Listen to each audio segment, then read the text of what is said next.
दोस्तों, आप सभी ने महाभारत की कथा कभी न कभी तो सुनी ही होगी, और नहीं तो दोस्तों कभी न कभी आपने सीरियल्स में महाभारत की इस कथा को देखा ही होगा। लेकिन दोस्तों कुछ अनकहे पहलू आपने कभी नहीं सुने होंगे, और दोस्तों उन पहलुओं में से एक पहलू यह था कि उस युद्ध में लड़ने वाले कई सारे योद्धा वीर गति को प्राप्त हो गए थे, और जो उनकी पत्नियां थी वे सभी विधवा हो चुकी थी। लेकिन दोस्तों आपको कभी भी इन टीवी सीरियल्स में यह नहीं बताया गया कि उन विधवाओं का आखिर में फिर हुआ क्या। तो दोस्तों आज इसी वीडियो में हम आपको बताएंगे कि उन विधवाओं का आखिर में हुआ क्या, जो कि महाभारत के युद्ध में लड़ने वाले योद्धाओं की विधवाएं थी। तो दोस्तों शुरू करते हैं इस वीडियो को। लेकिन दोस्तों उससे पहले अगर आपने इस चैनल को सब्सक्राइब नहीं किया है तो दोस्तों जल्दी से इस चैनल को सब्सक्राइब कर लें, और साथ ही में दोस्तों पास में लगे बेल आइकन को भी ज़ोर से दबा दें, ताकि दोस्तों आप सभी को हमारे द्वारा अपलोड किए गए सारे वीडियोस की नोटिफिकेशन सबसे पहले मिल पाए। तो दोस्तों इस प्रश्न के विषय में हमको एक जानकारी महाभारत के आश्रम वार्षिक पर्व में देखने को मिलती है, जिसमें दोस्तों बताया गया है कि महाभारत के युद्ध के 15 वर्षों के पश्चात जब पांचों पांडवों में से सबसे छोटे भाई यानी कि सहदेव को अपनी माता कुंती की याद आने लगी, तो वे उनसे मिलने के लिए आतुर होने लगे, और उन्होंने अपने भाइयों को भी बताया कि उन्हें अपनी माता यानी कि कुंती की याद आ रही है, और इसीलिए वे माता कुंती से मिलने की इच्छा प्रकट कर रहे हैं। क्योंकि महाभारत के युद्ध के तुरंत पश्चात माता कुंती, महाराज धृतराष्ट्र और माता गांधारी और यहाँ तक कि संजय और विदुर भी हस्तिनापुर को छोड़कर चले गए थे, और वे सभी जाकर एक जंगल में रहने लगे थे। दोस्तों अपने सबसे छोटे भाई की इच्छा की पूर्ति के लिए महाराज युधिष्ठिर ने माता कुंती से मिलने के लिए अपना एक जत्था तैयार किया, और उसमें सारे नगर के वासी यहाँ तक कि वे सभी महिलाएं भी, जो कि महाभारत के युद्ध में वीर गति को प्राप्त होने वाले योद्धाओं की पत्नियां थी,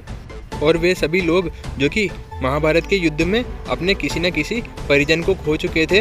वे सभी भी शामिल हो गए। और दोस्तों वे सभी जाकर उसी जगह पर रहने लगे जहाँ पर कि माता कुंती, महाराज धृतराष्ट्र और माता गांधारी रह रही थी।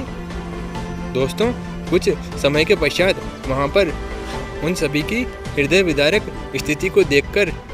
पांडवों के पिता यानी कि व्यास मुनि वहाँ पर उपस्थित हुए, और दोस्तों उन्होंने उन सभी हस्तिनापुर वासियों को कहा कि हे हस्तिनापुर वासियों, तुम तुम्हारे परिजनों के लिए दुखी मत हो, क्योंकि तुम्हारे परिजन इस वक्त अपना बहुत अच्छा समय व्यतीत कर रहे हैं, क्योंकि वे सभी कहीं न कहीं स्वर्गलोक में या फिर किसी दूसरे लोक में निवास कर रहे हैं, और वे पहले से बहुत ही आनंदित हैं, क्योंकि वे इस मृत्यु लोक को छोड़कर चले गए हैं। इस बात को सुनकर भी जब वे सब वीर गति को प्राप्त करने वाले योद्धाओं के परिजन जब व्यास मुनि की उस बात से आश्वस्त नहीं हुए, तो व्यास मुनि ने उन्हें एक वचन दिया और उन्हें कहा कि मैं तुम्हारे परिजनों को अभी तुमसे मिला सकता हूँ। दोस्तों इस बात पर उन सारे लोगों ने अपनी सहमति जताई। तो दोस्तों इसके बाद में व्यास मुनि ने गंगा नदी से उन सारे योद्धाओं को प्रकट कर दिया, जो कि महाभारत के युद्ध में वीर गति को प्राप्त हो गए थे।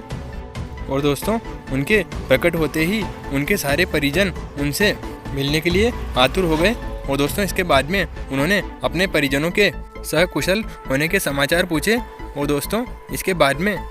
व्यास मुनि ने उन सारे योद्धाओं को फिर से गंगा नदी में समाहित कर दिया। अब दोस्तों व्यास मुनि ने उन सभी विधवाओं से भी पूछा कि क्या तुम अपने पति के लोक में जाना चाहती हो, क्या तुम अपने पति के साथ में ही रहना चाहती हो? अगर तुम ऐसा करती हो तो तुम्हें ऐसा करने के लिए इस मृत्यु लोक को त्यागना होगा, और तुरंत ही मैं तुम्हें तुम्हारे पतियों के लोक में प्रवेश करा दूंगा। अब दोस्तों इसके बाद में वे सारी विधवाएं जो कि उन योद्धाओं की पत्नियां थी, जो कि महाभारत के युद्ध में वीर गति को प्राप्त हो गए थे। दोस्तों व्यास मुनि की इस बात को सुनकर वे सभी इस मृत्यु लोक को त्यागने के लिए तैयार हो गई, और दोस्तों उन्होंने उसी गंगा जल में अपने प्राणों का त्याग कर दिया, जिसमें कि व्यास मुनि ने उनके पतियों को दर्शन कराया था। अब दोस्तों आप सभी को यह जानकारी कैसी लगी, जिसमें दोस्तों हमने आप सभी को बताया कि महाभारत के युद्ध में